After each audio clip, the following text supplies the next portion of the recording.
Magluluto tayo ng ginataang munggo. Yan ang ulam namin ngayon. Bawang, buyas, munggo. Lagyan natin ng kalabasa.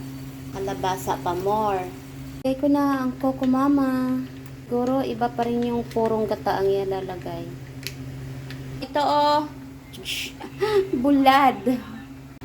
At hindi nawawala ang aking alugbate. Masarap kaya to, alugbati ang hinalo ko sa munggong ginataan. Spinach daw yan, spinach. Kakain na kami. Ito na ang aming munggo. At ang kanin. At ang aking ka-boardmate.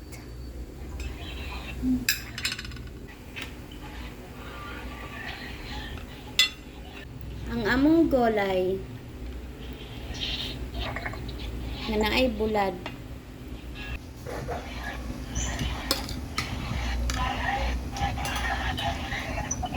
Labahita. Uy, boss. Kain ka, lami. Go. Daw. Ang aking ka-boardmate. Dugay na namang giasam nga sudanon ang ginataang munggos. Mga unta, mga unta, mga unta, mga unta.